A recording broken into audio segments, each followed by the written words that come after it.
Seja bem-vindo ao podcast MG Familiar. Um podcast sobre temas pertinentes que nos fazem refletir e frequentemente com implicações para a prática clínica. E damos as boas-vindas ao nosso anfitrião, professor Carlos Martins.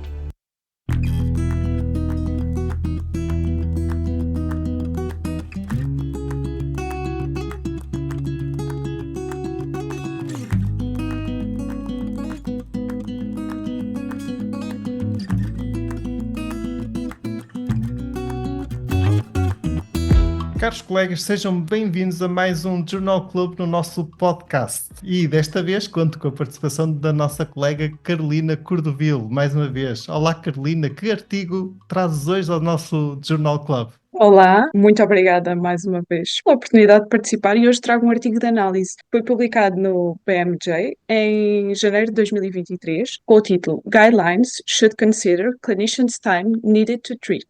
Ok, traduzindo para português, as guidelines deveriam considerar o tempo que é necessário para o médico de família as poder aplicar, não é isso? É isso. Este título é muito apelativo e é muito interessante. E eu reparei que a primeira autora é, mais uma vez, a Mina Johansson, curiosamente a mesma autora do artigo que nós focámos no episódio 210 do nosso podcast, também no Journal Club e também com a tua participação, em que falámos sobre problemas relacionados com as guidelines sobre intervenções no estilo de vida. Esta colega é uma colega nossa, médica de família da Suécia, e tem sempre ideias interessantes e pertinentes, um bocadinho fora da caixa. O que é que ela nos propõe desta vez, Carolina? Neste artigo de análise, os autores propõem que as guidelines devem considerar o tempo necessário para tratar quando emitem recomendações. As recomendações surgiram para orientar cuidados de alta qualidade e eficientes. No entanto, raramente se reconhece que a implementação das guidelines implica tempo clínico com consequentes custos de oportunidade nas consultas. Os autores defendem que se inclua a análise do tempo necessário para tratar, podendo ajudar os clínicos a priorizar e alterar algumas recomendações. E até ajudar as autoridades de saúde a escolher as recomendações e a escolhê-las melhor. Este é um tópico mesmo muito importante. Os médicos de família têm falta de tempo para cumprir tudo o que lhes é exigido. As guidelines, por vezes, são muito bonitas, muito completas, cheias de listas de recomendações, mas realmente nunca incluem o tempo que é necessário para o médico de família aplicar cada uma dessas recomendações. E os autores dão mesmo alguns exemplos práticos, certo?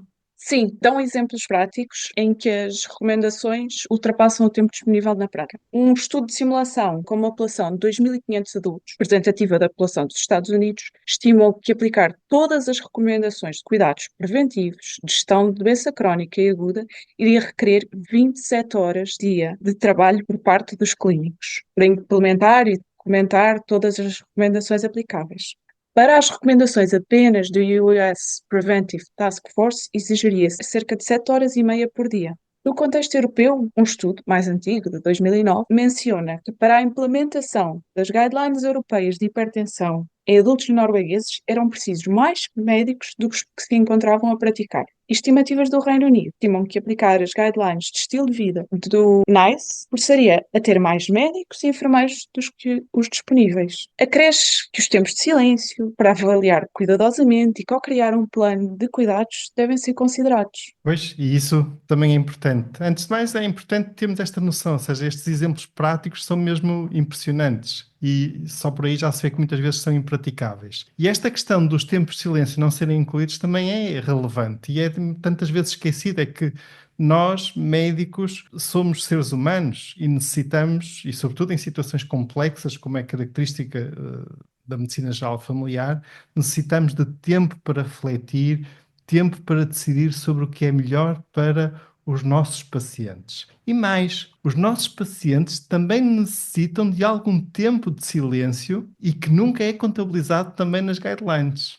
Os autores referem mesmo que se torna necessário estabelecer prioridades, adaptando às particularidades do doente e que podem ou não estar de acordo com as recomendações. Com a escassez de tempo, as decisões sobre quais recomendações implementar podem ser variáveis.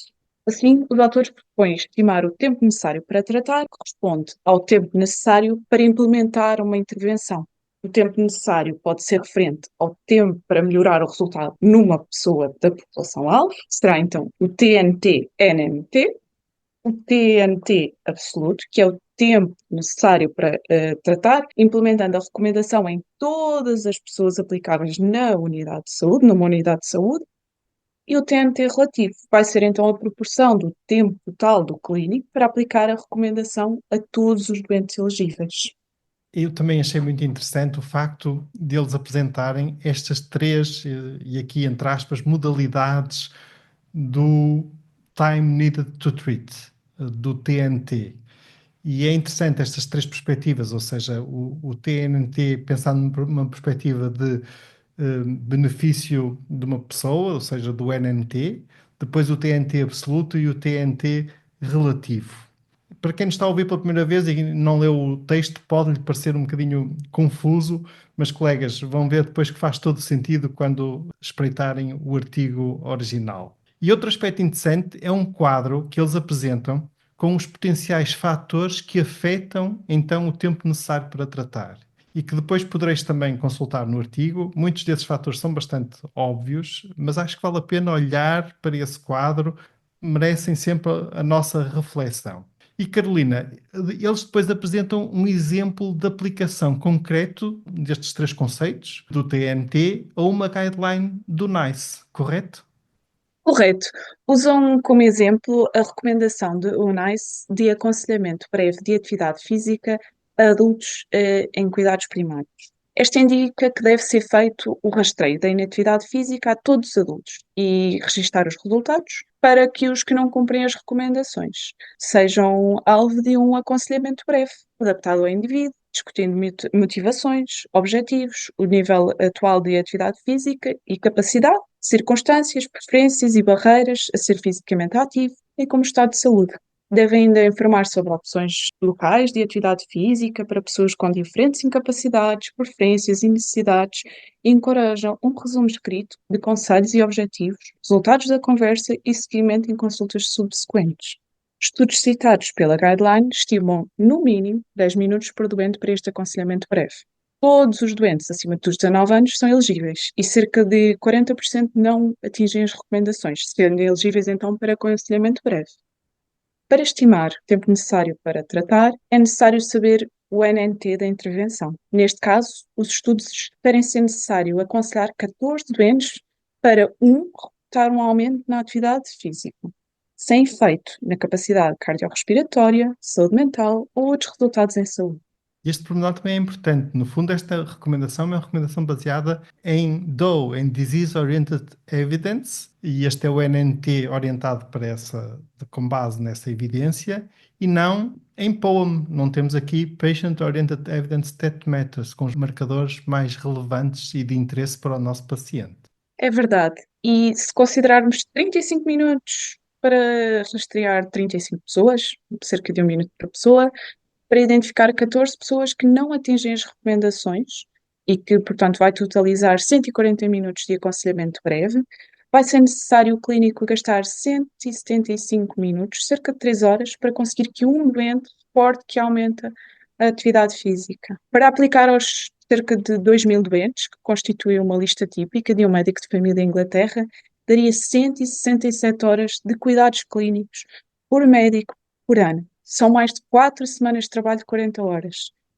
Para apurarmos o tempo necessário para tratar relativo, e considerando que um médico de família no Reino Unido passa cerca de 60% das 40 horas de trabalho em cuidados clínicos diretos, trabalha 47 semanas por ano, e isto totaliza então cerca de 1.128 horas de cuidados diretos aos doentes. Implementar esta recomendação necessitaria de cerca de 15% do tempo anual de contacto direto com os doentes. É mesmo muito impressionante. Aqui está o exemplo de como uma recomendação muito bonita, muito bem construída, se torna de execuibilidade difícil no dia-a-dia do médico de família. E pode até retirar tempo importante que o médico de família poderia dedicar a prestar cuidados a quem mais precisa. Notem que aqui estamos a falar de um rastreio, de um estilo de vida a pessoas que nem sequer estão doentes. E dedicar 160 horas de um ano de trabalho, se considerarmos 8 horas por dia de trabalho, isto corresponde praticamente a 21 dias do trabalho de um médico de família a fazer rastreio de atividade física, quando, ao mesmo tempo, existem pessoas com doença a precisar de cuidados e atenção do médico de família. Perante esta análise, os autores consideram que, além dos restantes fatores, os painéis que desenvolvem diretrizes devem considerar o tempo necessário para tratar quando estão a decidir se devem ou não recomendar uma intervenção. Com este ponto do tempo necessário para tratar em ponderação, as recomendações fortes a favor poder-se-iam tornar fracas a favor e uma recomendação fraca a favor poder-se-ia tornar uma recomendação fraca contra. Quanto maior a fração da população geral abrangida e quanto menores os benefícios absolutos da intervenção, mais útil seria considerar este tempo. Ao avaliar a recomendação de rastreio da inatividade física perante este prisma, com consumo de 15% do tempo de cuidados clínicos diretos, sem evidência de melhoria da morbimortalidade, poderia fazer o painel reconsiderar a força da recomendação de forte a favor para fraca a favor ou até fraca contra. Exatamente. O objetivo do TNT será permitir que os clínicos e os doentes passem o limitado tempo juntos naquilo que é mais importante para o doente individual, aumentando o acesso aos doentes com maior necessidades de cuidados. Ao considerar o tempo necessário para tratar, será possível evitar recomendações de baixo rendimento aplicadas a grandes proporções da população. Permitirá libertar os médicos de conjuntos impossíveis de recomendações e melhorar o benefício líquido do cuidado. Carolina, muito obrigado por teres trazido este artigo tão interessante ao nosso Journal Club. No fundo, mais uma vez, isto vem no contexto de uma reflexão em curso, no tempo atual, ao nível da medicina geral e familiar europeia e que visa uma utilização mais eficaz, mais efetiva deste bem tão precioso e escasso que é o tempo do médico de família para cuidar bem dos seus pacientes e também a utilização desse bem da melhor forma, a prestar cuidados de alto valor a quem deles mais precisa.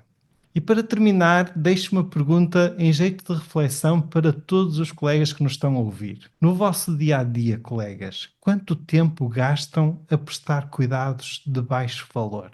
Aqueles cuidados que têm pouco ou nenhum impacto na saúde e qualidade de vida dos nossos pacientes. Temos que pensar todos juntos sobre este tema e se calhar começar a pensar em medidas para alterar esta realidade e podermos realmente focar o nosso tempo em cuidados de alto valor. Carolina, foi um gosto ter-te connosco neste Journal Club. Muito obrigado. Muito obrigada pela oportunidade. Acho que é um tema muito importante e todos juntos poderemos, como o professor disse, refletir e fazer para que a situação atual mude. Muito bem, muito bem. Muito obrigado, caros colegas. Muito obrigado também por nos ouvirem, por estarem desse lado. E fiquem bem, continuem bem. Até ao próximo episódio.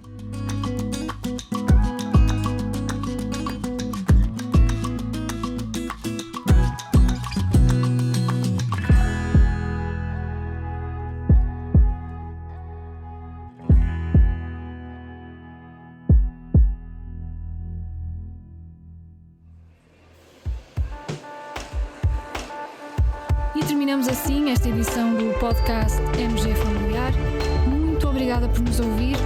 Se desejar completar a sua leitura, muitos dos conteúdos abordados neste podcast estão disponíveis em www.mgfamiliar.net. Até ao próximo episódio.